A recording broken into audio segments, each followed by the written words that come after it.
heavy workload. Hardly any private life. Lots of responsibility. Always pushed to the limit. Whenever I ask doctors and nurses why they take all of that on, they often say, because what I do has meaning. Meaning for the lives of others, and therefore for my own life as well. As a global forum for medical specialists, we asked ourselves, how can we most effectively support the work, ambition, and dedication of these individuals? We sought out dialogue. We listened, and we understood. With a supportive exchange among medical professionals who network their knowledge around the globe, so that they maintain their expertise at the highest level for their entire lives. With disciplinary approaches that promote specialization without losing the perspective on medicine as a whole. With smart, modular concepts that are compatible with the busy lives of medical practitioners and nurses.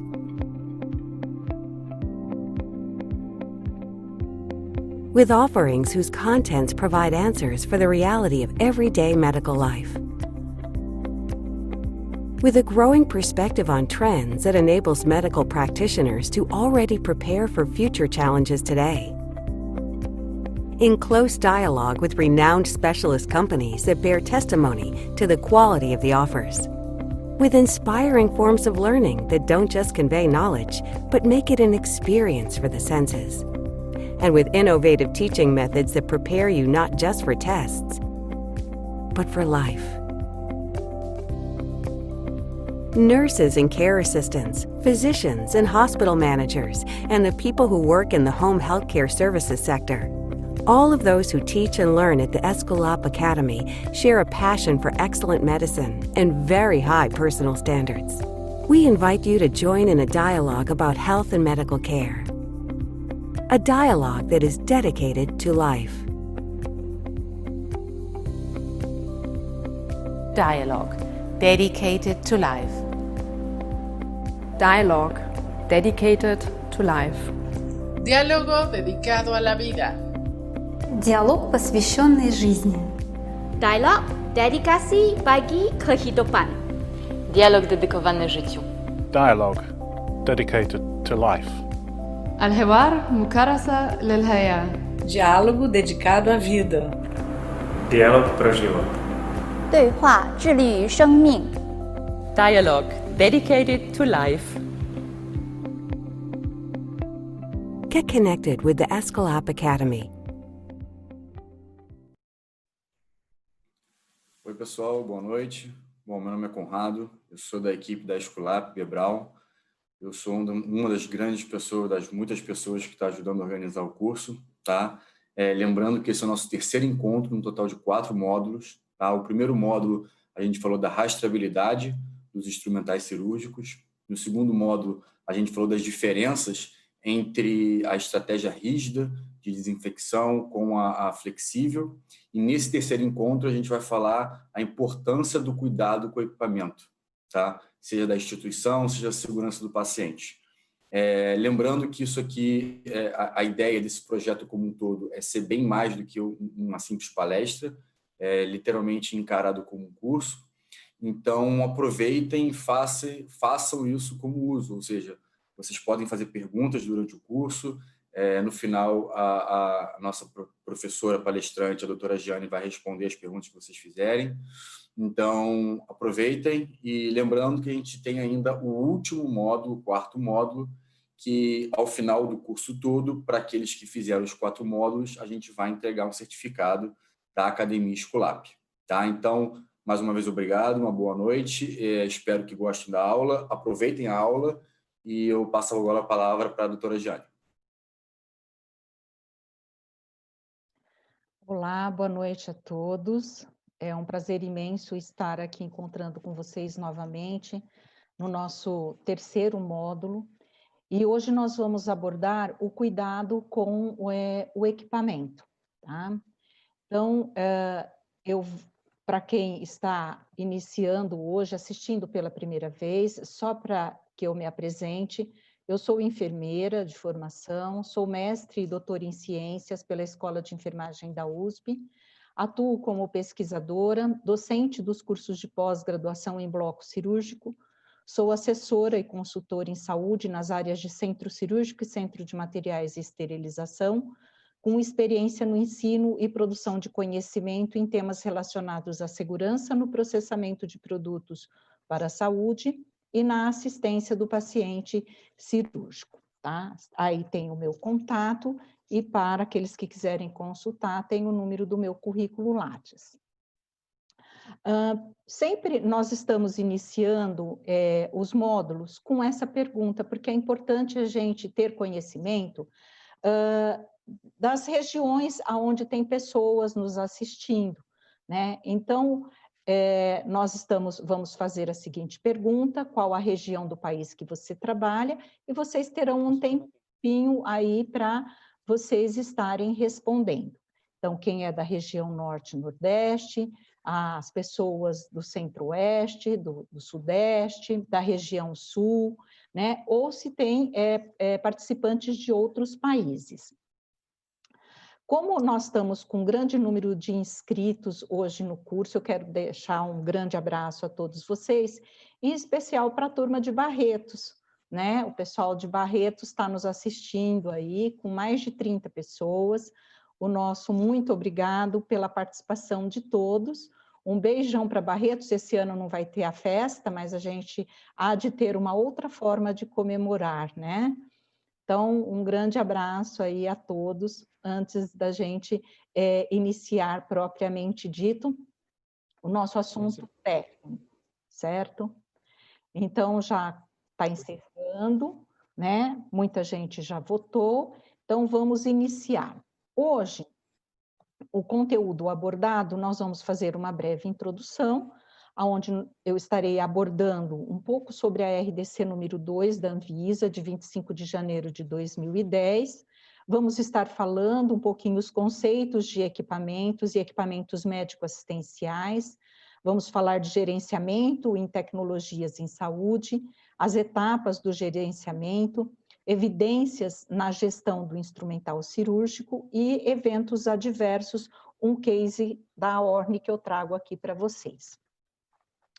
Bom, muito bem. Então, quando nós falamos de cuidado com os equipamentos, né, é importante a gente ter ciência de que o cuidado com os equipamentos, ele deve acontecer durante todo o seu ciclo de vida útil, né?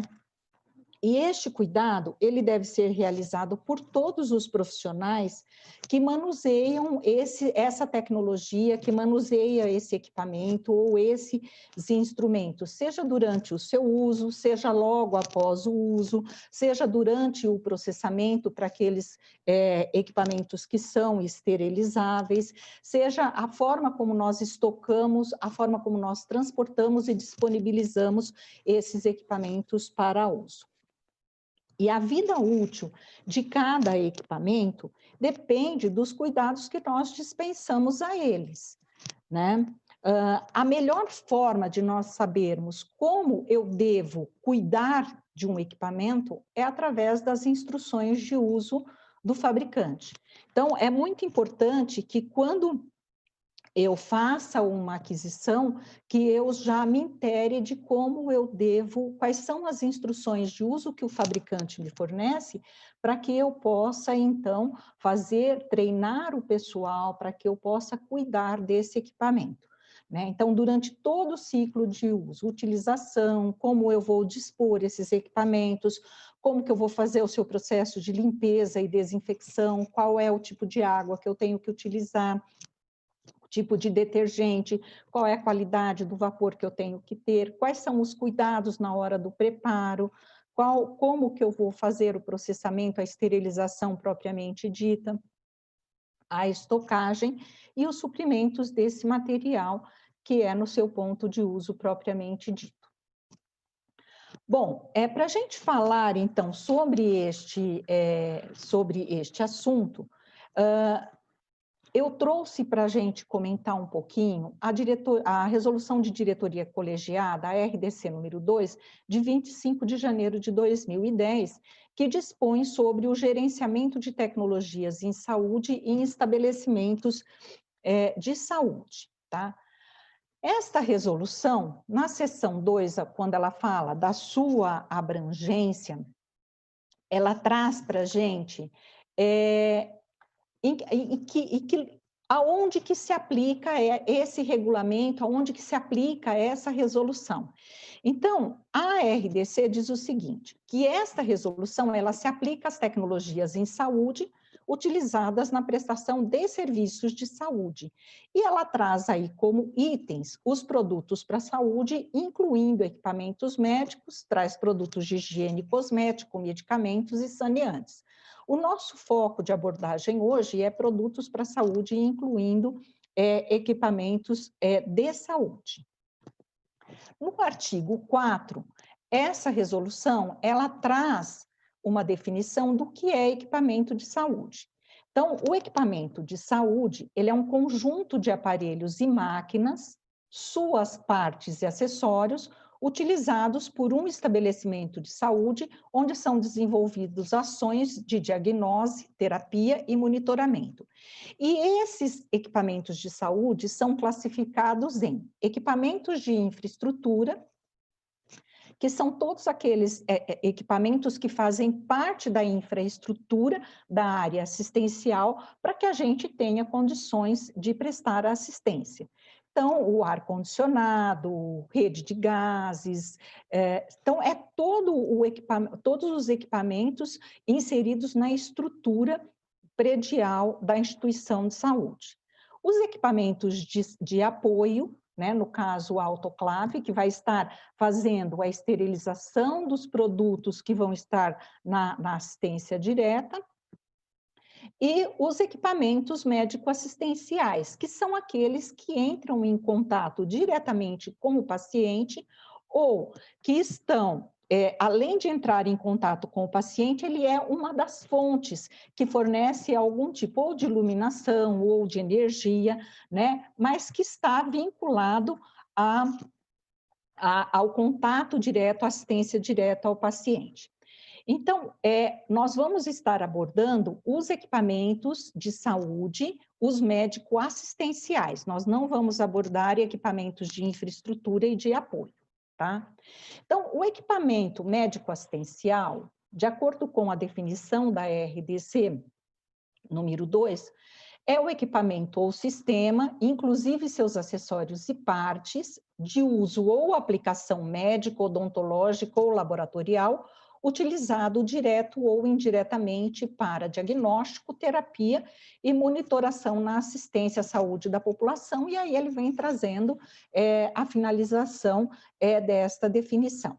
Então, nesta definição, a RDC, ela traz exatamente, então aqui nós temos um shaver. Então, o módulo do shaver, ele é um equipamento médico assistencial porque ele é uma fonte que está ligada a um motor, que está ligada a uma ponteira estéreo, como mostra aqui, né, as setas, as setas vermelhas no slide. Então, assim como eu tenho a ótica que entra em contato diretamente com a cavidade do paciente, tanto numa laparoscopia como numa artroscopia, e inclusive, né, o equipamento que eu utilizo para acondicionar esses produtos esterilizáveis, no caso, o sistema rígido container. Bem, então, quando nós falamos de equipamento médico-assistencial, eu falo do quê? Eu falo do aparelho de vídeo, do REC de vídeo por completo, onde eu tenho a câmera, onde eu tenho a fonte de luz, onde eu tenho o insuflador, onde eu tenho a fonte do shaver. Eu falo das pinças que entram diretamente na cavidade, a ótica. Quando eu falo de cirurgia ortopédica, eu falo dos motores, falo das brocas, falo dos acessórios desses motores que eu preciso ter, que serão as fontes geradoras de energia para que eles funcionem, e falo também das pinças convencionais, né, que estão aí ligadas diretamente, que entram em contato direto com o paciente e que normalmente a gente, por ela não ter uma fonte de energia, a gente não considera ela como um equipamento, mas todos nós temos ciência que por trás dessas pinças nós temos uma tecnologia enorme para o seu desenvolvimento, para que o médico possa realmente realizar o procedimento que o paciente necessita. Quando, então, nós falamos de gerenciamento de equipamentos, né, nós falamos de equipamentos, de instrumentais, nós sabemos que esses instrumentais, eles precisam ser gerenciados, né? Então, a RDC, ela vem trazendo uma definição de gerenciamento de tecnologias em saúde. Então, o gerenciamento de tecnologia em saúde é um conjunto de procedimentos de gestão planejados e implementados a partir de bases científicas e técnicas, normativas e legais, com o objetivo de garantir a rastreabilidade, a qualidade, a eficácia, a efetividade, a segurança e o desempenho dessas tecnologias, né? Então, quando nós falamos em equipamentos médicos, né, dentro de um serviço de saúde, é importante nós pensarmos que se trata não de um item único, mas se trata de todo um parque tecnológico que as instituições de saúde têm, que vão desde pequenos equipamentos como equipamentos enormes. Quando a gente fala dentro do centro cirúrgico, nós falamos de arco em C, nós falamos da arco em C, ou seja, de radioscopias, nós falamos de aparelhos de anestesia, nós falamos dos aparelhos de vídeo, nós falamos do arsenal de instrumentais que a gente tem. E nós precisamos gerenciar e cuidar muito bem de todos esses equipamentos, porque todo o resultado do hospital depende dos cuidados que nós dispensamos a esses equipamentos. E esses resultados, eles são de qualidade, de assistência segura ao paciente e são de resultados financeiros também.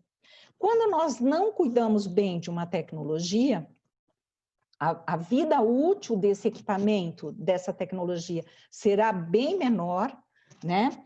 E o que vai acontecer é que quando o equipamento ele quebra, ele está danificado, o hospital ele deixa de realizar procedimento por conta dessas questões. Então, é de extrema importância o assunto que nós estamos tratando hoje, que é o cuidado com os equipamentos. Quando nós falamos de gerenciar tecnologias em saúde, eu tenho que pensar o seguinte, que se eu cuido da tecnologia, eu estou cuidando do paciente, porque quando eu cuido bem dos equipamentos que eu tenho, eu vou oferecer segurança para o meu paciente, por quê? Porque eu vou diminuir as complicações relacionadas aos danos teciduais, com isso, eu vou ter uma menor incidência de infecções, né? Se eu tenho uma menor incidência de infecções, eu tenho um menor custo de tratamento e uma maior utilização dos leitos hospitalares. Por quê? Porque o paciente vai ter um menor tempo de recuperação também, tá?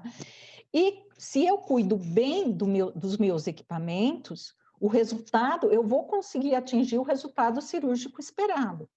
E todos os pacientes, quando eles buscam assistência à saúde, eles buscam resolver um problema que eles têm, uma doença. E eles querem sair da instituição com esse problema resolvido. Então, quando eu atinjo o resultado cirúrgico esperado, eu vou ter esse paciente mais satisfeito, esse paciente voltando à sua vida normal, à sua produtividade, à sua vida familiar, à sua vida social, né? E eu acabo reduzindo o tempo de permanência dos pacientes nos hospitais. Então, a gente sabe hoje, e essa crise toda do Covid vem nos demonstrar, que nós não temos uma quantidade de leitos suficientes para atender a população dos países, não é no Brasil, é no mundo, isso ficou evidente. Então, quanto menor tempo um paciente ele permanece internado, né, mais leitos eu libero para que outros pacientes venham a ocupar esse leito e venha receber o tratamento que precisa. Então, a gente sabe que uma das principais causas, né, de danos nos equipamentos é exatamente a forma como eu manuseio esses equipamentos, como nós manuseamos esses equipamentos. E eu trago aqui algumas imagens que todos que estão nos assistindo, né, a grande maioria sabe que é isso que acontece na rotina diária dos centros cirúrgicos.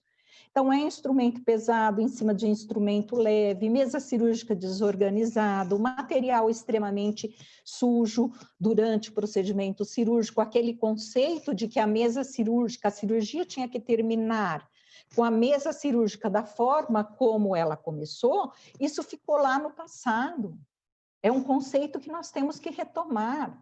O instrumentador ele tem que receber o instrumental sujo da mão do médico, ele tem que limpar e voltar o instrumental para o mesmo lugar, e não desorganizado como está. E a partir da desorganização na mesa cirúrgica, esses instrumentais, na hora que acaba a cirurgia, esses instrumentais são transferidos para a bandeja, para o cesto, para o container, para a caixa plástica, para qualquer lugar, todo misturado. Da mesma forma, material delicado com material grosseiro. E quando chega na central de materiais, né, após a limpeza do material, na hora que nós vamos preparar o material, o que nós observamos? Parafusos faltando, borboletas faltando, pinças tortas, né? Isso por quê? Porque faltou cuidado para esse material. Quando nós falamos de perfurador, perfuradores com peças perdidas, né? Então, isso é uma falta de cuidado que nós temos com os nossos equipamentos e que, na maioria das vezes, isso é a justificativa apresentada por essa falta de equipamentos, quais são?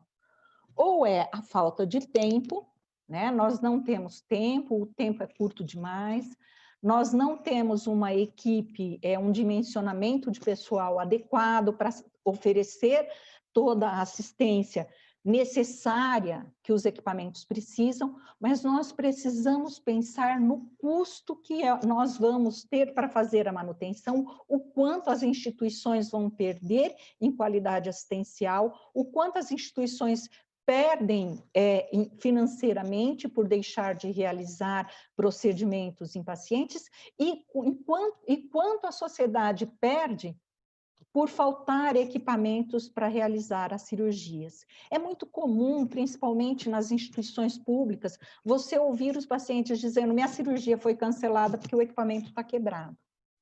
Ele está quebrado por quê? Ele está quebrado porque faltou, né, cuidado com esse equipamento.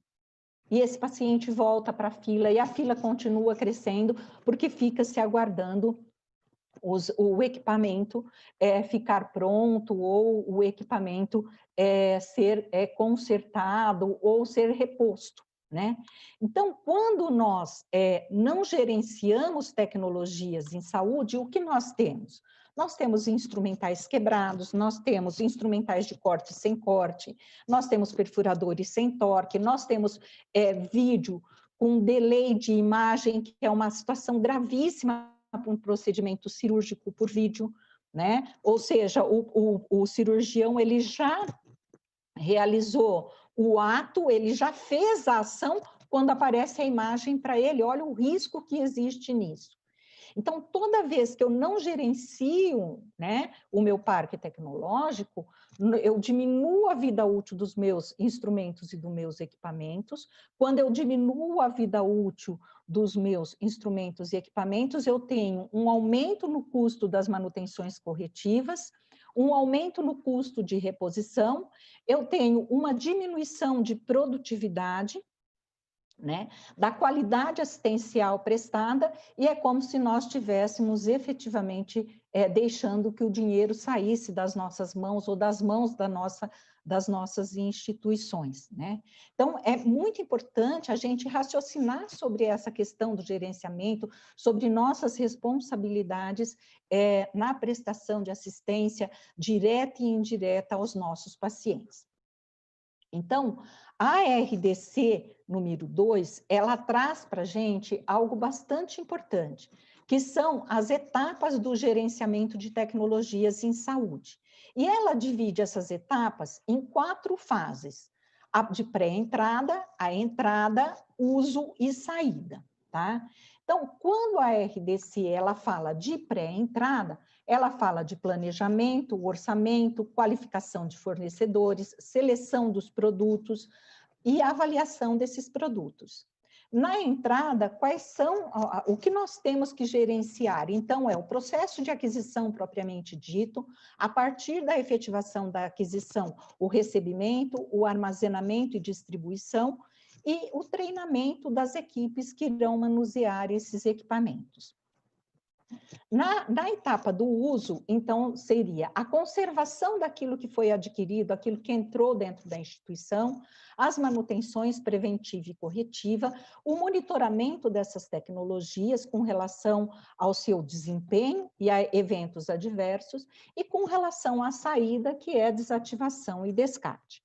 Como o foco da nossa aula hoje é o cuidado com os equipamentos, nós vamos estar abordando, na fase da pré-entrada, a qualificação de fornecedores, seleção, a avaliação. Na parte de entrada, nós vamos estar abordando o treinamento.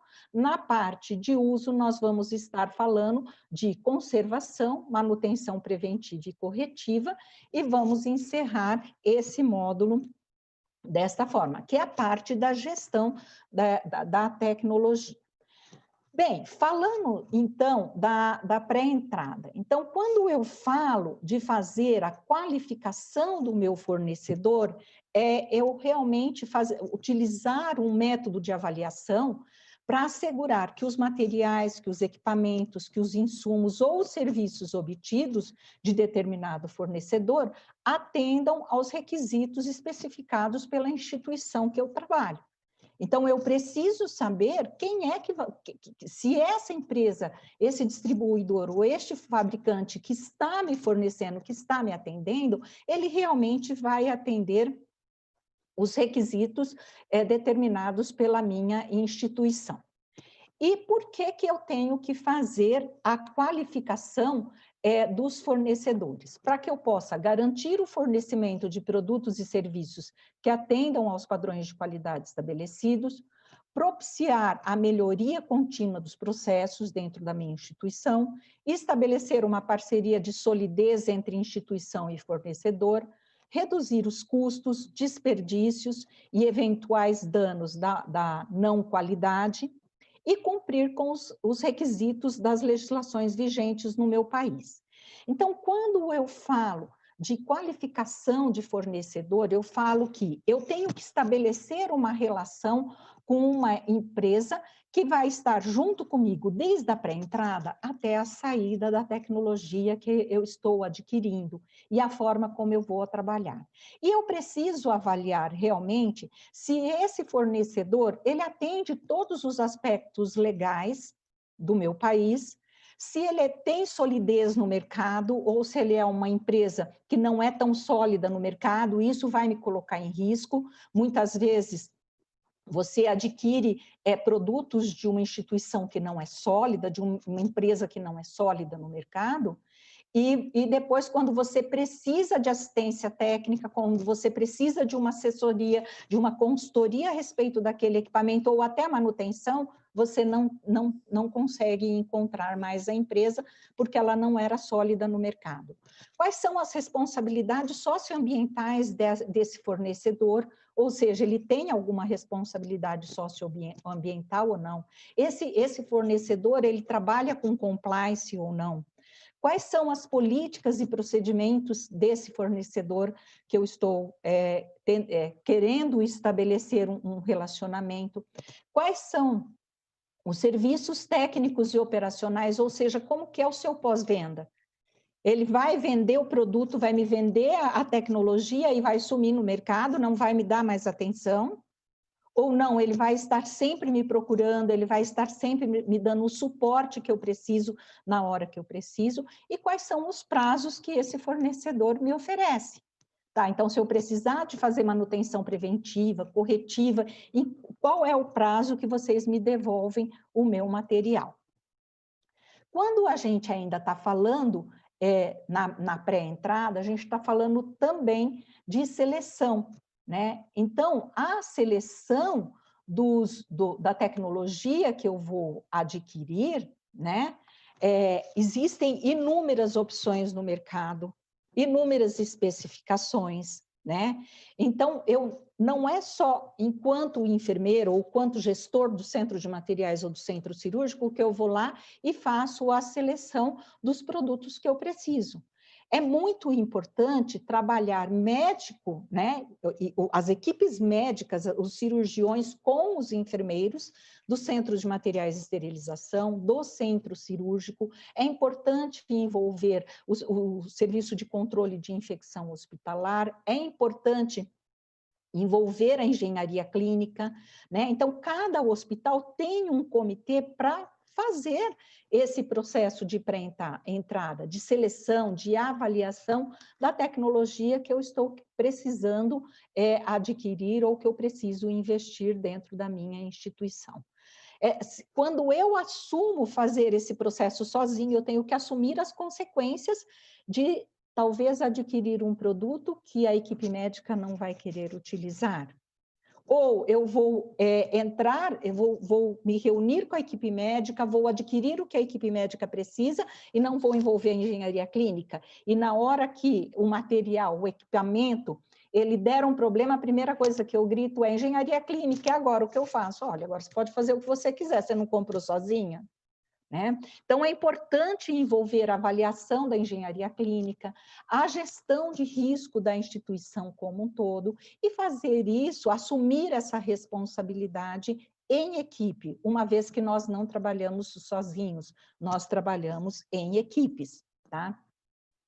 E neste processo de seleção, é importante que eu tenha um especialista de produtos do fornecedor para me dar toda a assessoria que eu preciso. A gente sabe que as equipes médicas, mesmo sendo da mesma especialidade, dependendo da escola que eles se formaram, eles utilizam alguns instrumentos, enquanto que os médicos formados em outra escola utilizam outros instrumentos. Né? E a gente sabe que tem esse probleminha esse conflito interno entre as equipes e a própria enfermeira do centro cirúrgico e da central de materiais.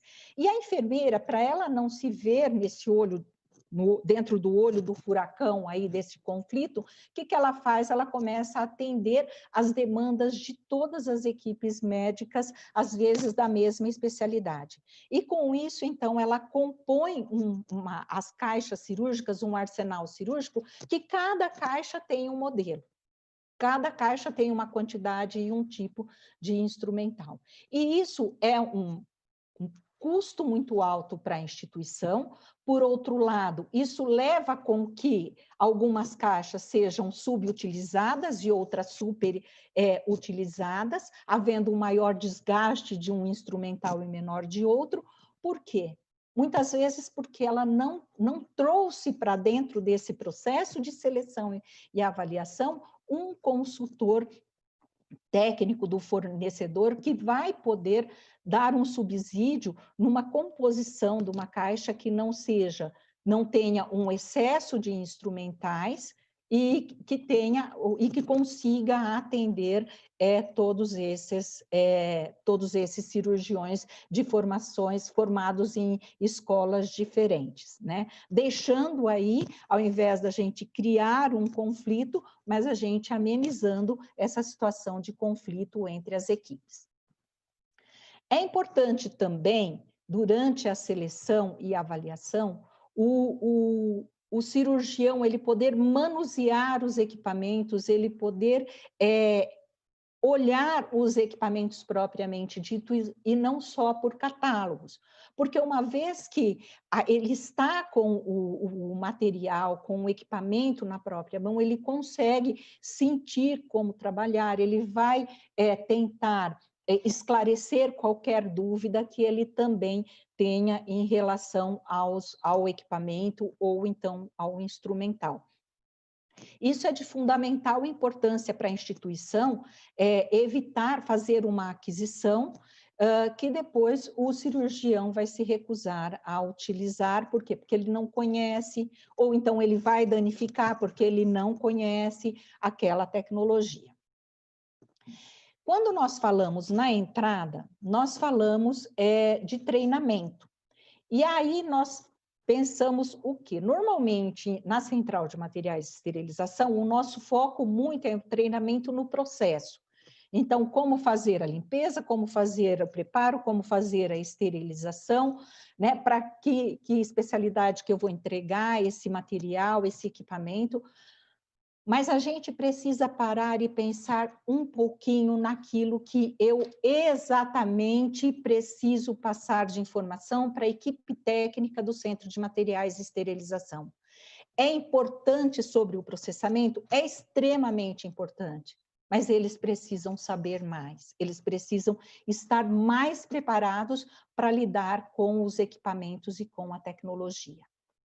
Então, o Yashman, ele traz uma recomendação e ele traz algumas colocações quando se fala sobre os instrumentais, os cuidados com os instrumentais cirúrgicos e o gerenciamento das tecnologias. Então, ele diz o seguinte, que embora muitos instrumentos possam parecer semelhantes, eles podem ter funções muito diferentes.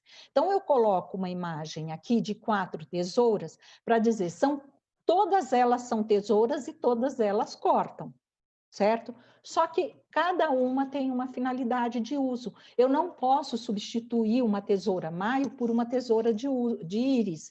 Com certeza, na hora que o cirurgião precisar de uma tesoura maio, a tesoura de íris não vai fazer a função dela, né?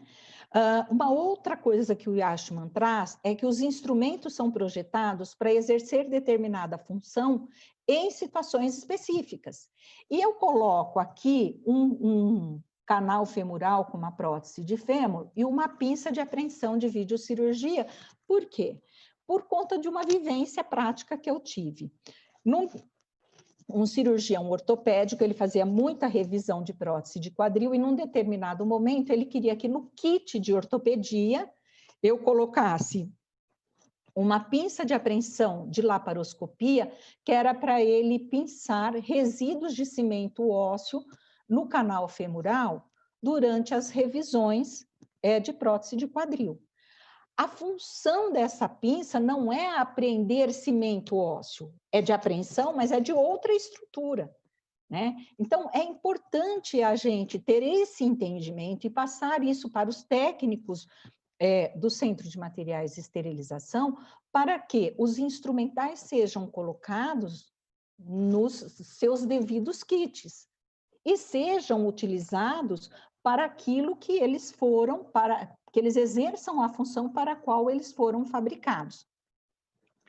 Uma outra coisa que o Yashman traz, ele chama a atenção sobre a colocação de instrumento errado dentro de um conjunto, que pode causar sérios problemas durante um procedimento cirúrgico, né? Então, eu trouxe até um exemplo aqui, que se eu tenho uma caixa, né, de instrumentais cirúrgicos para cirurgia abdominal, né? E ao invés de um finoqueto, afastador finoqueto, eu coloco um afastador, aliás, ao invés de um afastador de Gosset, eu coloco um afastador finoqueto.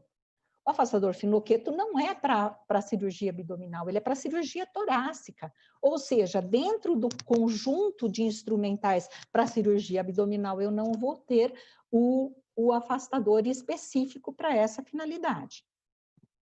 E os técnicos do Centro de Materiais de Esterilização, eles têm que saber que muitos instrumentos são fabricados em diferentes tamanhos para procedimentos específicos. Então, até mesmo quando eu falo de um afastador abdominal, eu falo de um Gosset, é importante a gente saber que eu tenho Gosset para pacientes obesos, Gosset para pacientes adultos, Gosset para pacientes infantis. Então, em diferentes tamanhos, embora a finalidade deles seja fazer o afastamento da região abdominal durante um procedimento cirúrgico. Bem, aqui eu estou trazendo para vocês um artigo científico publicado agora em 2019, é um artigo que foi feito na China, aonde ele fala sobre os erros de embalagem, de empacotamento de instrumentais cirúrgicos. Essa pesquisa ela foi feita baseada num sistema de rastreabilidade, e ele traz o seguinte, que hoje em dia, né, desde a década passada, a gente vem trabalhando muito com a melhoria da qualidade cirúrgica.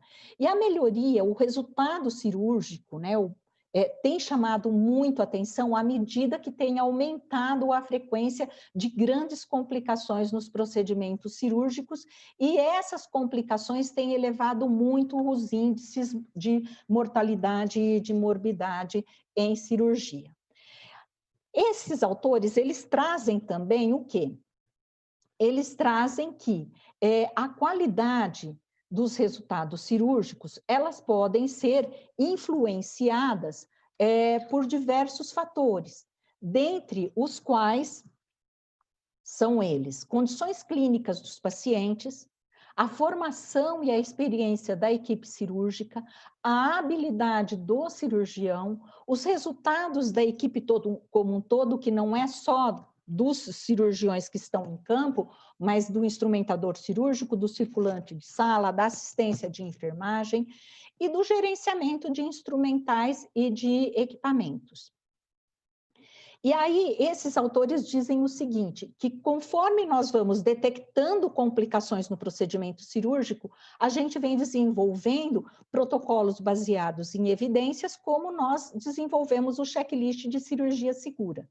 Mas até mesmo o checklist de cirurgia segura não tem dado conta das complicações causadas pelos problemas relacionados ao cuidado com os equipamentos. Então, esses autores fizeram uma análise que foi de janeiro de 2016 a agosto de 2016, e eles avaliaram 33.839 pacotes, dos quais 398, que dá em torno de 1,18% dos pacotes, foram identificados algum tipo de erro. E aí vocês falam assim, podem pensar, mas 1,18 não é nada. Não, são 300 pacotes. Se nós falarmos em número de cirurgias, são 300 pacientes submetidos a procedimentos cirúrgicos que nas cirurgias deles tiveram algum problema relacionado aos instrumentais. E aí, como resultado, o que eles encontraram? Eles encontraram, e eu sinalizei em vermelho aqui, que 70% dos erros encontrados estavam relacionados em falta de instrumentais nas caixas, mau funcionamento de instrumentos e instrumento errado ou trocado, né? Então, 70% desses 398 são 270, praticamente 270 procedimentos que tiveram problemas durante a realização da cirurgia por conta de instrumentais. E um deles, qual que é? Que é o mau funcionamento, né? Então, isso é muito importante, a gente fazer a gestão e o cuidado com o nosso instrumental. Então, o Yashman, ele traz para a gente também que os técnicos do Centro de Materiais, a gente precisa explicar para eles o porquê que é requerido tanto detalhe, tanta precisão dos instrumentais cirúrgicos, e que essa precisão dos equipamentos e dos instrumentos cirúrgicos nós temos que cuidar para manter, né? Então, por quê? Primeiro, porque o nosso corpo é extremamente complexo, é extremamente delicado, e por conta disso, os cirurgiões, eles necessitam de instrumentais precisos e que realizem as funções específicas para que a gente obtenha um bom resultado durante o procedimento cirúrgico. Uma outra informação importante que nós devemos fornecer para os técnicos do centro cirúrgico e do centro de materiais de esterilização é responder à pergunta deles o porquê que um instrumento cirúrgico ele é tão caro, O porquê que a tecnologia em saúde ela é tão cara? A gente precisa explicar, porque no passado os hospitais não queriam mostrar os valores, mas é super importante eu saber quanto custa o material que eu estou lidando. Só assim eu sei que se eu quebrar, se eu não cuidar bem, o quanto isso vai custar para a instituição que eu trabalho, né? Qual o prejuízo que eu vou trazer para a sociedade e para um paciente. Então, os instrumentais cirúrgicos, os equipamentos, eles envolvem alta tecnologia, né? Eles envolvem uma combinação de trabalho automatizado e trabalho manual, né? Principalmente os instrumentais mais delicados, os instrumentais que precisam de mais precisão durante a atuação. Então, eles têm essa composição de automatização com trabalho manual, e o trabalho manual é realizado por técnicos muito especializados, e isso acaba aumentando o custo da tecnologia em saúde. Bom, a partir do momento em que eu faço toda a explicação de qual é a especificidade dos equipamentos, dos instrumentais, qual é quais são a necessidade de cuidar, como eu tenho que cuidar, aí então eu vou fazer sim o treinamento e passar as informações sobre o processamento. Como eu devo processar instrumentais que acabam de chegar ou equipamentos que estão chegando dentro do hospital, como que eu vou tratar esse material, como aqueles produtos que eu estou utilizando na minha rotina diária eu devo trabalhar. E aí eu tenho que explicar para eles, né, e fazer com que os procedimentos operacionais padrão contenham as instruções de uso dos fabricantes, né? Ainda as instruções de uso dentro do nosso país, elas são subestimadas, ou elas nem são cobradas dos fornecedores propriamente dito. E a gente tem que pensar novamente no quanto custa essa tecnologia, e eu preciso saber de como cuidar. Aliás, o ideal é que eu busque saber quais são as instruções de uso do cuidado da tecnologia já lá no processo de pré-aquisição, na pré-entrada. Por quê? Porque eu preciso saber se a minha autoclave pode esterilizar esse material, esse equipamento que eu vou receber, se a minha água tem qualidade para fazer o processamento, a limpeza desse material, desse equipamento que eu estou recebendo, se eu tenho qualidade de vapor para isso, ou se eu vou fazer o primeiro processamento, o primeiro uso e vou danificar a tecnologia, né? Então, a partir das instruções de uso, eu faço a elaboração dos meus procedimentos operacionais padrão para treinar, então, toda a minha equipe com relação a todos os cuidados que eu tenho que ter durante cada etapa do processamento dos equipamentos esterilizáveis, tá? E até o fornecimento.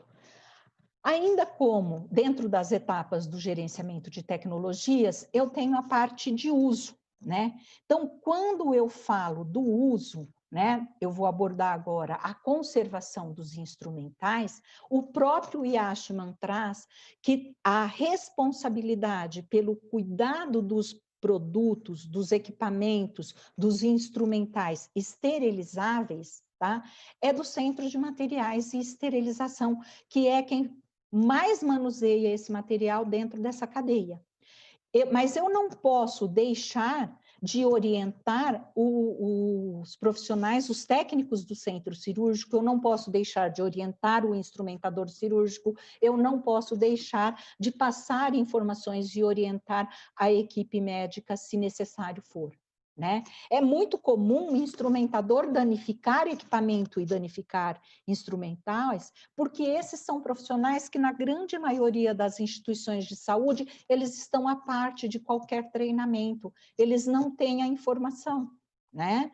Então, assim, é importante, e a central de materiais tem que ser a ponte para estar passando para esses profissionais, estar agendando treinamento para eles também de como cuidar dessas tecnologias, tá?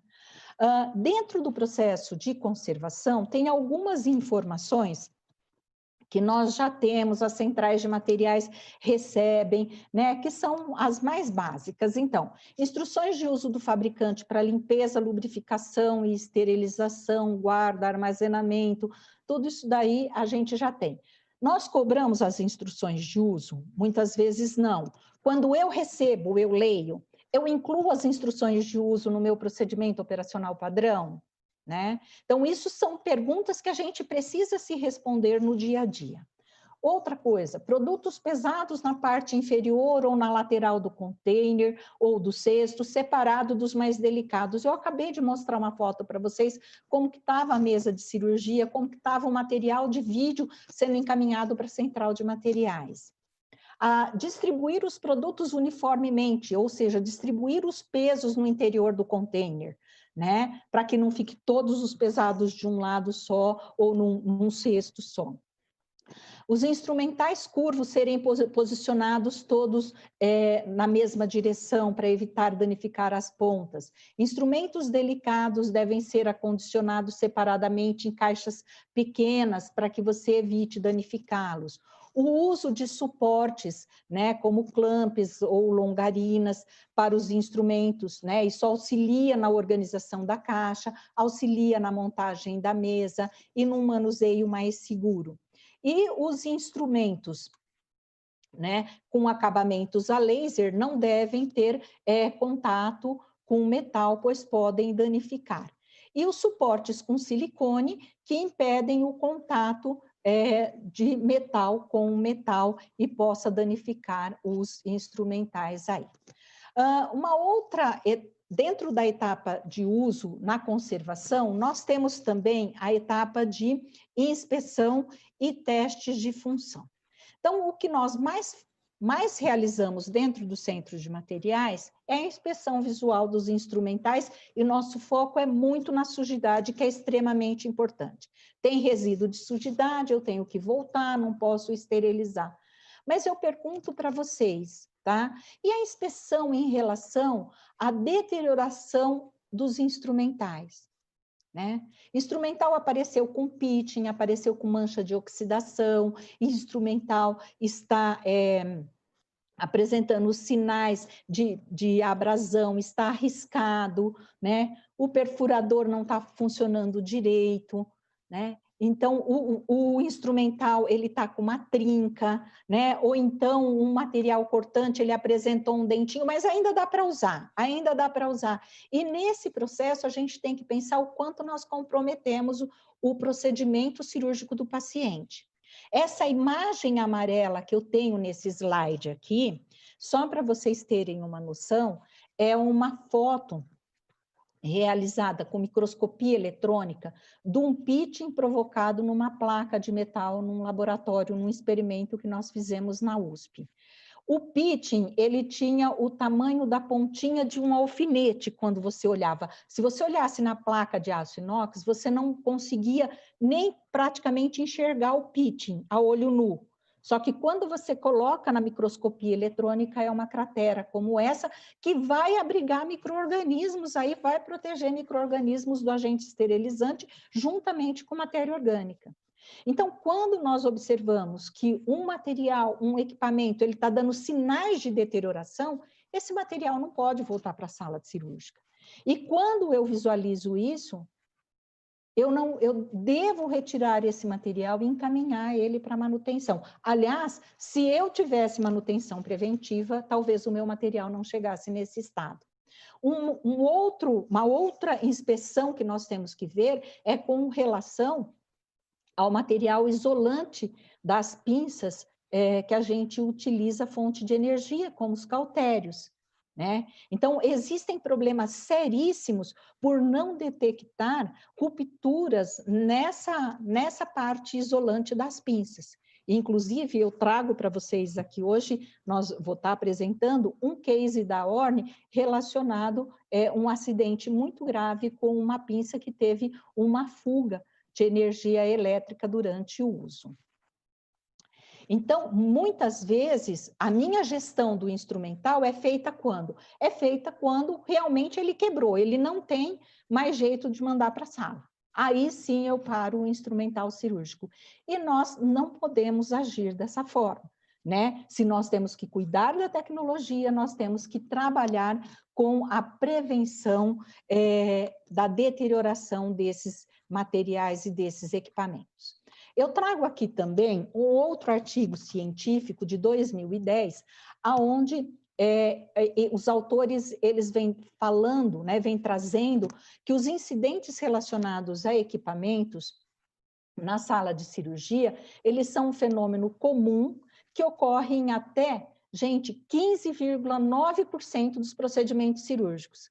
Ou seja, 16% de 1.000 cirurgias ocorrem em 160 procedimentos. E isso quem está nos ouvindo e que trabalha em centro cirúrgico e centro de materiais sabe que é real, né?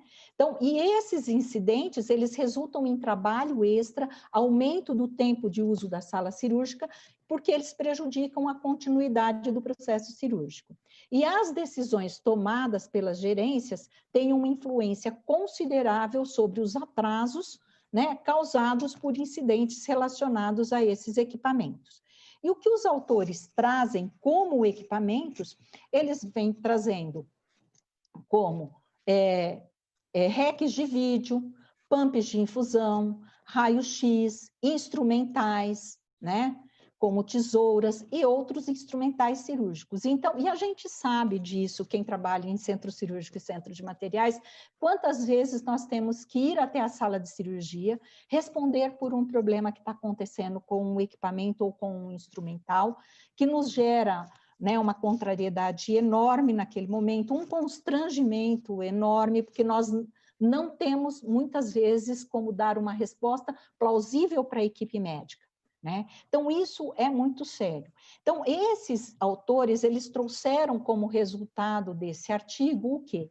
Que 46% dos incidentes envolveu instrumentos cirúrgicos, 28% outros dispositivos médicos, 68% dos problemas ocorreram durante a cirurgia e 32% durante a fase preparatória. Que não foram relatados danos diretos, né? Mas os danos indiretos relatados foi o aumento do tempo de anestesia desse paciente, que foi considerado como um evento adverso. 10% dos incidentes levaram um atraso de mais de 15 minutos no procedimento cirúrgico, né?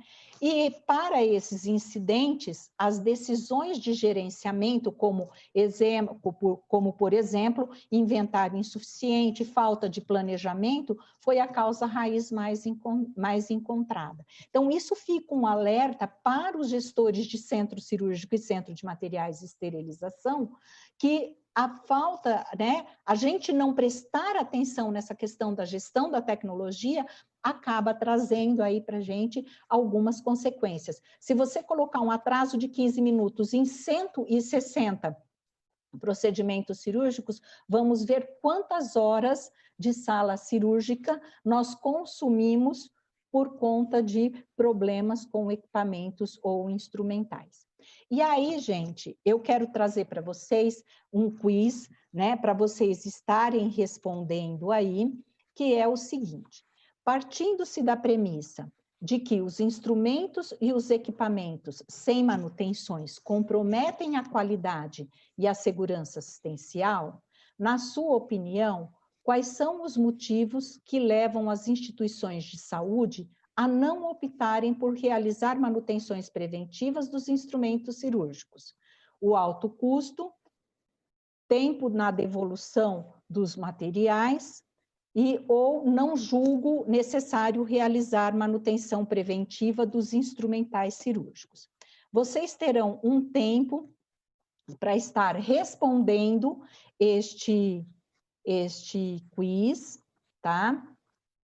E em seguida, após vocês responderem este quiz, vocês estarão, eu vou convidar o Bruno Sotero para fazer uma contribuição com a nossa aula, com o conteúdo ministrado na aula, porque o Bruno vai trazer evidências do dia a dia, né? Quais foram as evidências encontradas por ele na prática diária dentro de alguns hospitais. Então, eu acho que isso vai enriquecer a experiência do Bruno, vai enriquecer muito o conteúdo apresentado até agora, né? Esse conteúdo teórico, para que vocês possam estar utilizando como base no dia a dia de vocês.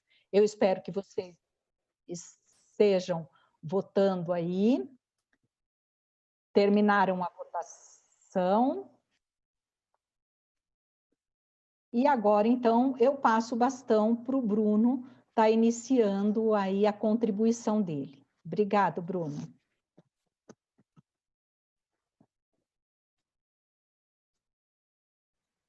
Obrigado, doutora Jane.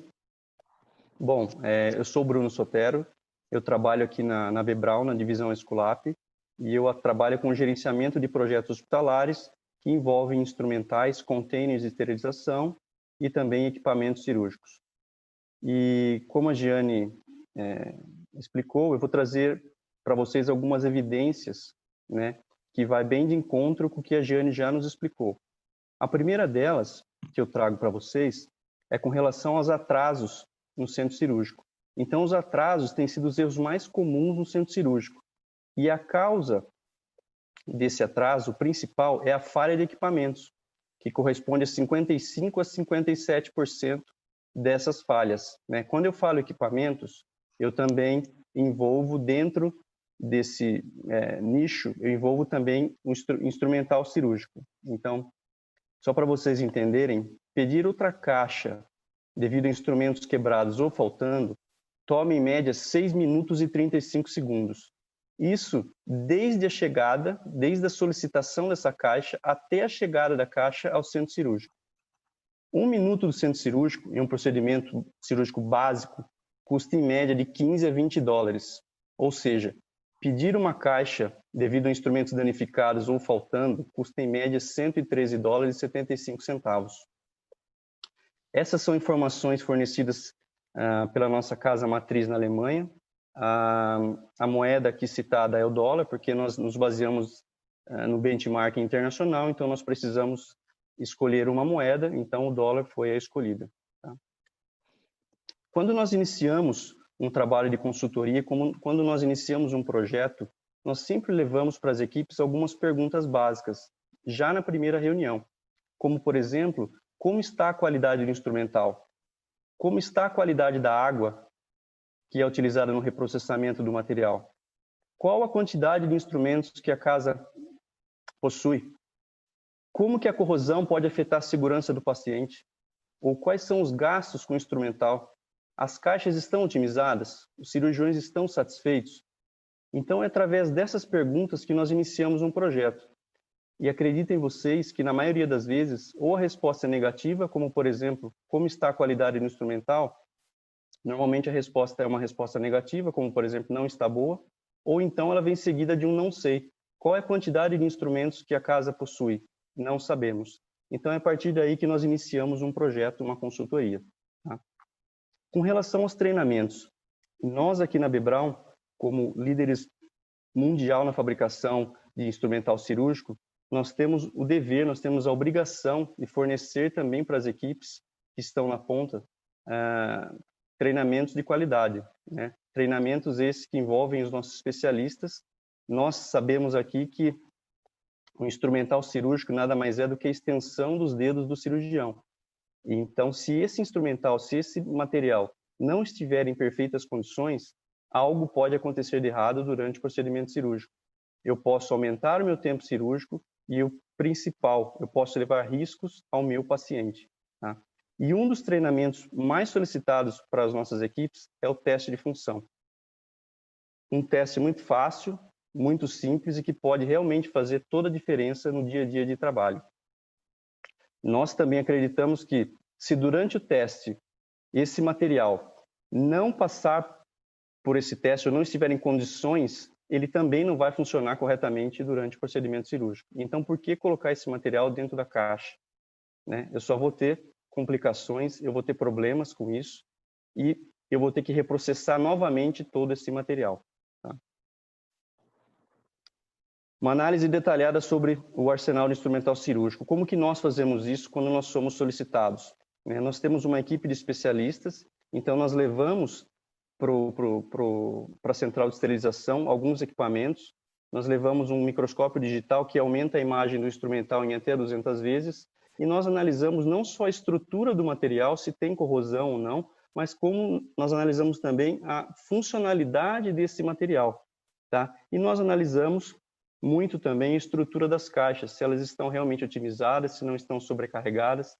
E todas essas informações nós lançamos para um sistema, e ao final esse sistema nos gera os apontamentos, ele nos gera os gráficos, ele nos gera os indicadores. E isso facilita muito o nosso dia a dia de trabalho, e inclusive também das equipes, junto com o relatório que é apresentado ao final. Eu trago aqui algumas outras informações. Em média, 22% dos instrumentos das caixas não são utilizados. E, em média, uma caixa cirúrgica contém 90 instrumentos. A redução de 22% desse material resultará em 20 instrumentos a menos em cada caixa. O reprocessamento de um instrumento, seguindo o benchmark internacional, ele custa 51 centavos de dólares. Então, se eu fizer uma conta rápida aqui, levando em conta um total de 40 mil caixas reprocessadas por ano, se eu levar em conta um hospital de médio, grande porte, eu consigo aí, eu tenho um potencial de economia ao ano de 408 mil dólares. Tá? Claro, isso precisa realmente, às vezes, um estudo mais apurado, mas é só para vocês entenderem, né, o potencial que nós temos de economia durante as análises, durante os nossos apontamentos. Aqui eu trago para vocês uma foto real de um projeto onde eu mesmo participei. Como foi conduzido? Nós acompanhamos essa caixa, essa equipe, durante alguns dias.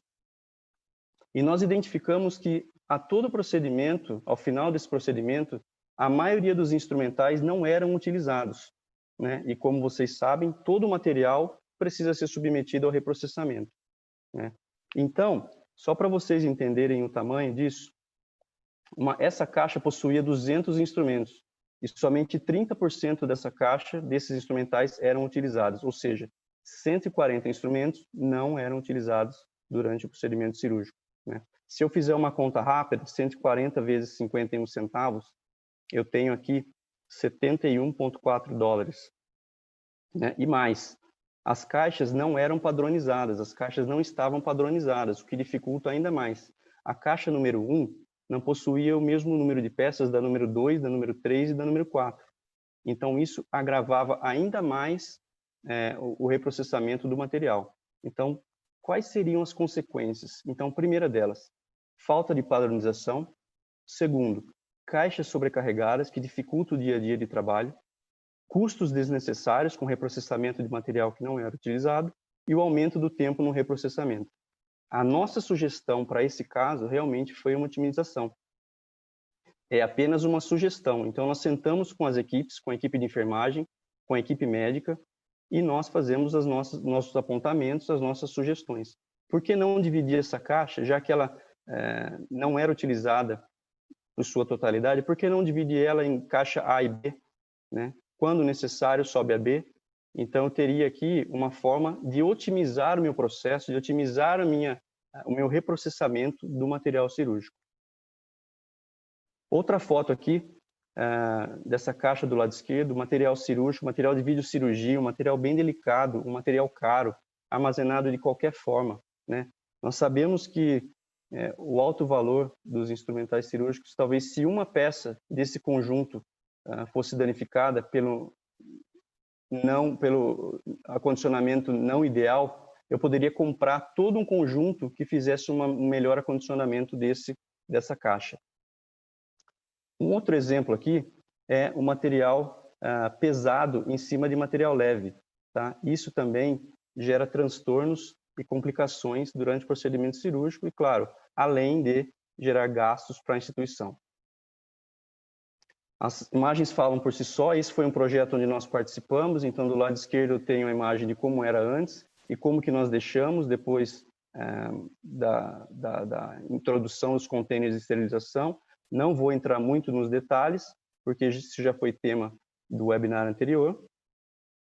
Então, quais seriam as vantagens em se levar para dentro da instituição uma equipe de qualidade, uma equipe de especialistas?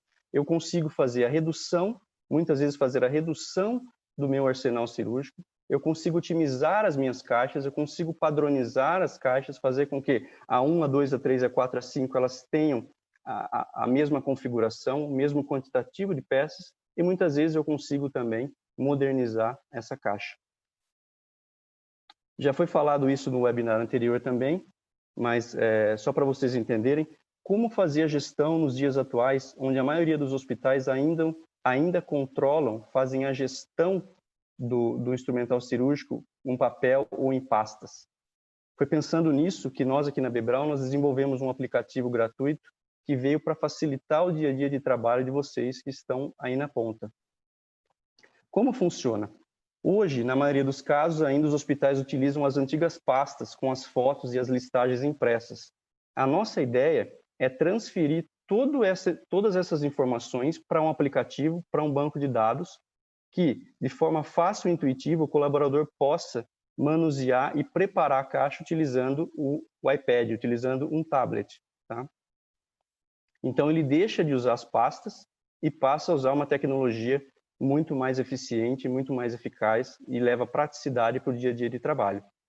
O que ele tem que fazer simplesmente ao invés de ficar buscando material nas pastas, ele acessa o tablet, seleciona a caixa que ele vai montar e ele vai verificando, fazendo um checklist, como se ele estivesse manipulando o próprio celular, e caso ele encontre algo que não esteja de acordo com aquela configuração, se ele encontra uma peça faltando, se ele encontra algum instrumental que não esteja funcionando da forma corretamente, ele simplesmente sinaliza para o aplicativo e todas essas informações são lançadas para a nuvem, onde a gestora pode, em tempo real, acessar e acompanhar tudo o que está acontecendo na central.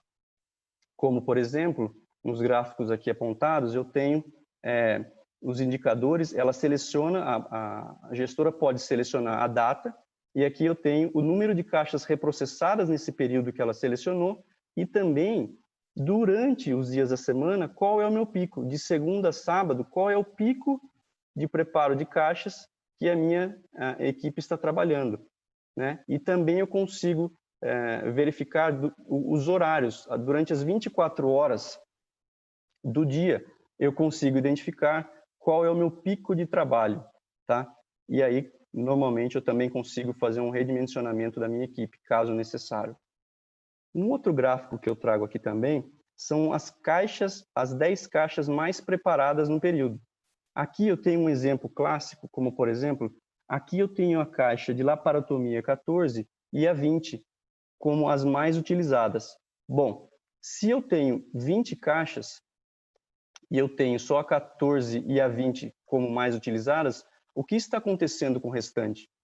Será que elas não estão em boas condições? Será que as equipes já sabem que essas duas são as melhores e estão solicitando sempre a 14 e a 20? Então, o que vai acontecer, como a Jane nos explicou, a 14 e a 20 vai acontecer um desgaste desse material, um desgaste em excesso, e a vida útil desse material vai ser reduzida. Então, aqui, a gestora também já consegue ter alguns apontamentos, alguns indícios sobre o que está acontecendo dentro da central de esterilização. E tudo isso em tempo real.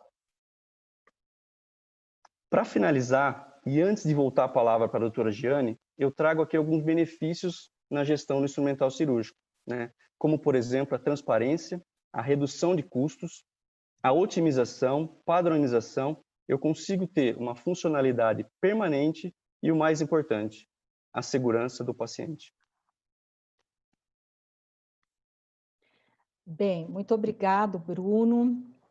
Tá? Agora, após essa contribuição do Bruno, trazendo essas evidências, nós vamos fazer o terceiro quiz, tá? Então, a pergunta para vocês é: com que regularidade a unidade hospitalar onde você atua faz manutenção preventiva dos instrumentos cirúrgicos? A cada 6 meses, a cada 12 meses, ou não faz manutenção preventiva, certo?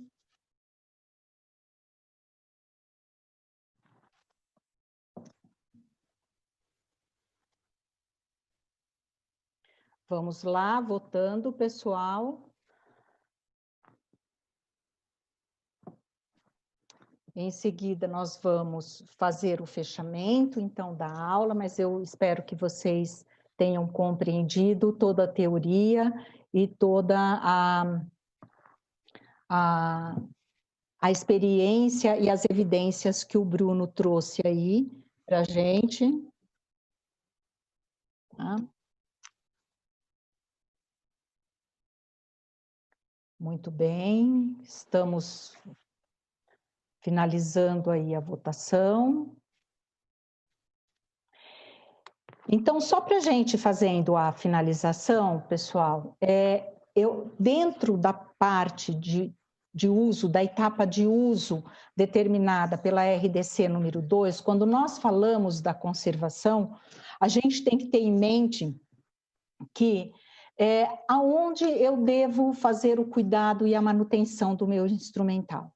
Primeiramente, eu tenho que seguir as instruções de uso do fabricante e eu tenho que fazer os cuidados e manutenção desse instrumental durante todo o ciclo de vida, durante toda a cadeia de uso e manuseio dos equipamentos e dos instrumentais.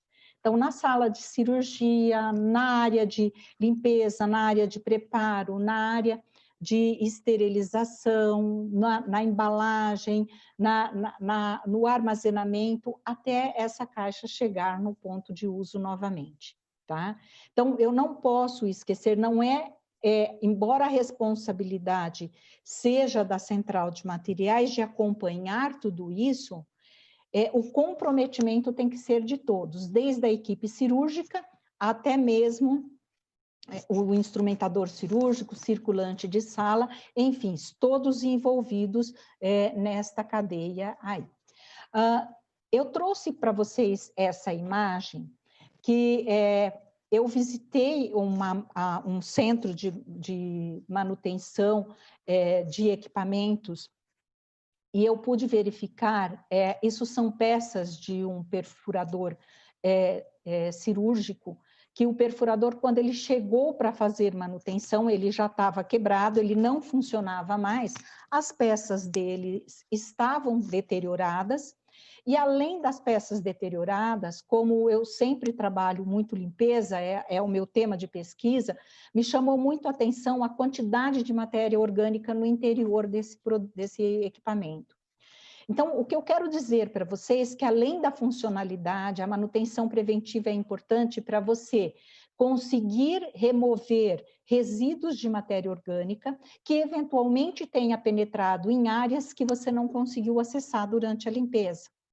Então, quando nós falamos de prestar assistência a um paciente, quando nós falamos de cirurgia segura, nós falamos de manutenção preventiva, né, para que o equipamento funcione adequadamente durante o procedimento e manutenção preventiva para que eventuais áreas inacessíveis ao processo de limpeza, as possibilidades de limpeza oferecida pelo Centro de Materiais e Esterilização, sejam, então, durante a preventiva, removidos. Isso não quer dizer que, ao mandar um equipamento para manutenção, eu posso mandar ele contaminado, não. Eu tenho que mandar ele limpo e mandar ele com o mínimo de desinfecção possível. Aí eu trago para vocês um case da Orne que eu achei muito interessante, foi publicado em 2019, onde, numa cirurgia robótica, uma paciente que foi submetida a um procedimento cirúrgico de histerectomia e salpingectomia bilateral. Essa paciente tinha 65 anos, ela não tinha comorbidade, na realidade, ela foi diagnosticada com câncer e precisava fazer esse procedimento. E ao cirurgião utilizar, durante o procedimento cirúrgico, uma pinça monopolar, essa pinça, ela tinha um dano no revestimento isolante, que não foi percebido por quem preparou a caixa, né, por quem preparou o kit, e quando ele acionou o cautério, teve uma fuga de corrente, e essa fuga de corrente, ela fez uma lesão numa artéria. Então, a paciente chocou, né? Ela fez um choque hipovolêmico por uma perda grande de sangue durante a lesão arterial. Ela teve que ser... A cirurgia foi convertida em uma laparotomia de urgência para poder conter o sangramento. Durante o procedimento cirúrgico, essa paciente recebeu 2.000 ml de hemoderivados, né? Ela correu um risco seríssimo de ir a óbito na sala de cirurgia por hipovolemia. Conseguiram retirar a paciente dessa situação de gravidade. A paciente permaneceu 2 dias internadas na UTI após esse procedimento, e o tempo de internação dela, que deveria ser curto, por conta do tipo de procedimento, que era mais seguro, que ofereceria seria menos doloroso, que sangraria menos, ela permaneceu 10 dias internadas no hospital.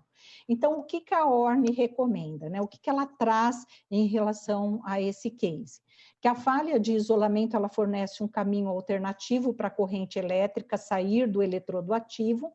Um dispositivo de monitoramento e blindagem do eletrodo ativo deve ser usado para monitorar continuamente os instrumentos endoscópicos para minimizar os riscos de falha no isolamento ou lesões no acoplamento capacitivo, que violações no isolamento nem sempre são visualmente aparentes, e aí nós não podemos determinar que foi a responsabilidade só de quem preparou, porque ele pode ter inspecionado e não pode ter visto, né, que tinha uma pequena ranhura ali, e que após a descontaminação do instrumento, ele deve ser submetido a um teste de integridade de isolamento ativo, né, e deve ser usado para examinar os instrumentos quanto ao isolamento intacto. Então, agora, já finalizando, nós vamos fazer o último quiz, tá? E para verificar o quanto vocês absorveram aí da aula, visto que não é uma palestra, é um curso, que quem participou vai ser certificado, né? Então, na sua opinião, deve-se determinar que a responsabilidade por este evento adverso que nós acabamos de relatar é da equipe cirúrgica, que não observou o problema com a pinça, do responsável técnico pelo CME por não realizar as devidas manutenções, da equipe técnica do CME que não observou o problema com a pinça, ou da direção institucional. Então, vocês têm um tempinho aí para estar respondendo, né? E eu vou aproveitando aí para mandar mais um abraço para o pessoal aí de Barretos, um abraço caloroso. Aí, Elaine, se estiver nos ouvindo, um grande beijo, né? E assim, é importante, retomando o assunto do cuidado com o equipamento, é importante a gente realmente assumir a nossa responsabilidade enquanto profissionais de saúde preparados para o salvamento, para minimizar o sofrimento, para resolver e solucionar os problemas de saúde dos nossos pacientes. Nós não podemos deixar com que o paciente seja colocado em risco durante um procedimento. Como nós já estamos finalizando, este é o penúltimo slide, vocês podem enviar perguntas que a gente estará respondendo dentro do tempo que nós temos, e as perguntas que não forem respondidas hoje, nós estamos verificando de que forma nós responderemos e será veiculada nas mídias da Bebraun e da Academia Esculap, né? Então, foi encerrado o quiz. Com certeza, existe uma grande responsabilidade, como o próprio último artigo científico que eu mostrei, existe uma grande responsabilidade do responsável técnico do CME por não realizar as devidas manutenções dos equipamentos antes de disponibilizá-los para uso, né? Com certeza não dá para deixar essa responsabilidade só na equipe técnica que não observou na hora do preparo, Então, é preciso que você tenha recursos para que você faça a avaliação dos equipamentos durante o processamento. Muitas vezes, mesmo com uma lente intensificadora, nós não conseguimos visualizar alguns problemas. Então, nós temos que ter recursos e temos que ter a manutenção preventiva disponível para que nós possamos evitar os riscos ou colocar o nosso paciente em risco. E aí, já agradecendo a presença de todos, eu gostaria de deixar uma frase de Pablo Neruda que mexeu muito comigo, tá? Que você é livre para fazer suas escolhas, mas você é prisioneiro das consequências das escolhas que você fez. Então, a gente precisa fazer a nossa escolha enquanto responsável técnico, enquanto um profissional que escolheu a profissão da saúde para salvar vidas, minimizar a dor e proporcionar soluções para os pacientes que buscam, dentro das instituições de saúde, resolver os seus problemas de saúde. Meu muito obrigada a todas, né? E aí eu me coloco à disposição para ver para as perguntas que estão chegando, tá?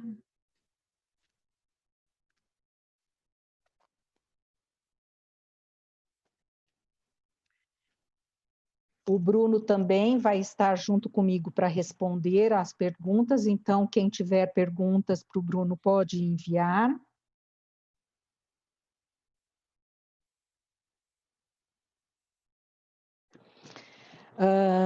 Aqui tem uma pergunta que é a seguinte: como conseguir introduzir a importância da manutenção preventiva no dia a dia para a gestão em tempos difíceis, tá? Eu acho que todos nós entendemos que nós estamos passando por uma crise mundial, que todos estão com muitas dificuldades, né? Todas as empresas, todas as instituições, mas eu acho que a segurança do paciente é soberana. Quando você coloca que existe o risco, né, de você causar um dano para um paciente, você promover um evento adverso para um paciente, eu acho que você consegue sensibilizar a gestão de que isto é necessário. Afinal de contas, nós estamos já há 16 anos falando de cirurgia segura. Nós não podemos determinar que a cirurgia segura seja única e exclusivamente a aplicação de um checklist. Tem uma série de ações em volta desse checklist que precisam ser avaliados. Ele, por si só, ele não vai responder pela segurança do paciente cirúrgico, né? Então, tem ações por trás disso. Todas as instituições precisam ter seus comitês de gerenciamento de risco. Por isso que eu sugiro que eles sejam envolvidos, tá? Tem alguma coisa a acrescentar, Bruno, sobre essa pergunta? Não, sobre essa não, dona Jane. Tá. O que fazer com uma equipe que faz o uso indevido de instrumentais e danifica com frequência os instrumentais? Eu já falei para vocês em outra oportunidade que eu trabalho com instrumentadores cirúrgicos, né? Tratando e educando instrumentadores, atualizando. Eu acho que o instrumentador ele deve ser um profissional envolvido na parte de treinamento e com as equipes cirúrgicas, a minha sugestão, entendeu? É você convidá-los para conversar com um pessoal técnico, né, de empresas e de equipamentos que os oriente como utilizar corretamente e como utilizar devidamente, né?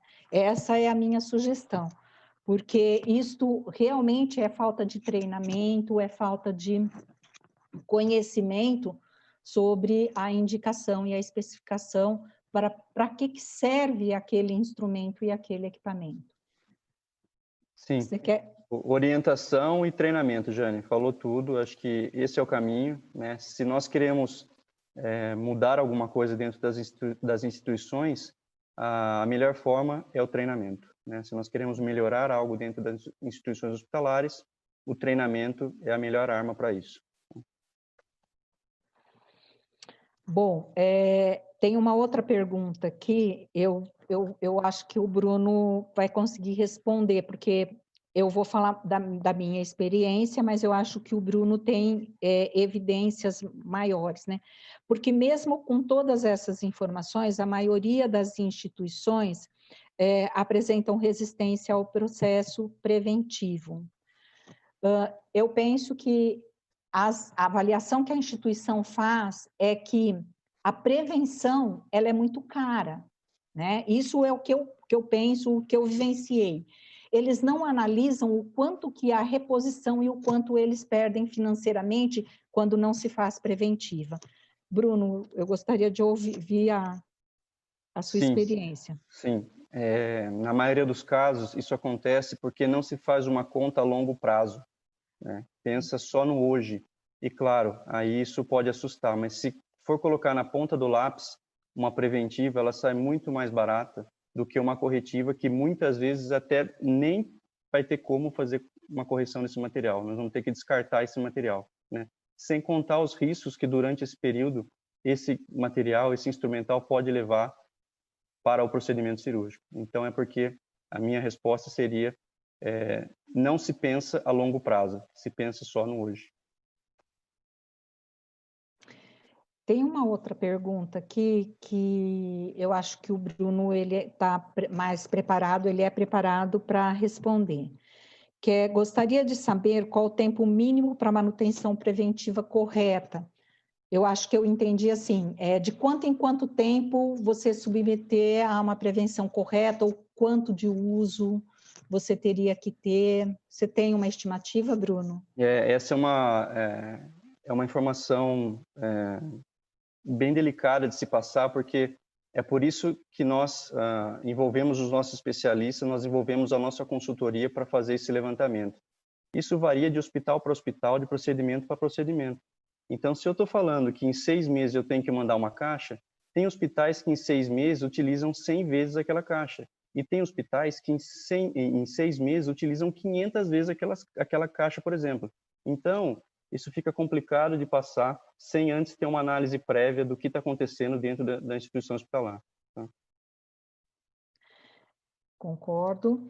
E assim, pessoal, a gente tem bastante perguntas aqui, nós recebemos bastante perguntas. Como eu disse para vocês, todas serão respondidas, né, e serão veiculadas pela Bebral, mas devido ao adiantar da hora, nós vamos encerrando por hoje o nosso módulo 3, e eu vou passar a palavra para o Conrado. Pode responder essas finais? Pode responder essas outras? Essas duas finais que tem aí, pode responder, dá tempo de mais duas, por favor. Então, tá bom, nós temos mais 2 perguntas aqui. O que fazer com uma equipe... Não, peraí, não é essa daqui. O que fazer se identificar resíduo orgânico no instrumental estéreo na sala operatória com o paciente anestesiado, tá? Eu digo para vocês, após concluir a minha pesquisa de doutorado, que é menor risco para o paciente que você retire esse material da sala e que você faça o reprocessamento desse material, que ele seja submetido à limpeza e à esterilização, mesmo que isso venha a aumentar um pouquinho o tempo de anestesia desse paciente, ou que você tenha que acordar esse paciente da anestesia, reverter essa anestesia, esterilizar o material novamente para iniciar o procedimento, se você não tiver outra opção de substituição. Por quê, pessoal? Na minha tese de doutorado, a conclusão que eu cheguei é que uma micobactéria maciliense, que foi do surto que nós tivemos aqui na década passada, né, ela é um micro-organismo que ele morre a 100 graus centígrados, tá? Essa é a teoria. A micobactéria, ela morre a 100 graus centígrados. Eu peguei a micobactéria do surto, coloquei ela a uma quantidade muito, muito, muito pequena de gordura, de resíduo gorduroso humano, que era 6 microlitros, e expus o material para esterilizar a 134 graus. numa autoclave por 3 minutos. E eu recuperei esse micro-organismo vivo. Recuperei ele com 3 dias, depois no meio de cultura, depois de 13 dias, 14 dias, 90 dias do material em meio de cultura, eu recuperei micro-organismo vivo. E era o mesmo micro-organismo que eu tinha inoculado, porque eu fiz o DNA. Então, assim, tendo esse resultado de uma pesquisa, eu não posso responder uma pergunta dessa dizendo, não, se o paciente está anestesiado, usa. Porque aí eu estou indo contra aquilo que eu mesmo provei. Tá? Então, assim, o material tem que estar limpo. Ele não pode ter resíduo orgânico, porque senão você vai transmitir infecção, você vai transmitir vírus para esse paciente. Eu não trouxe aqui, mas eu tenho N artigos científicos que falam sobre contaminação viral por material sujo, né? Por resíduo de matéria orgânica em material utilizado em cirurgia.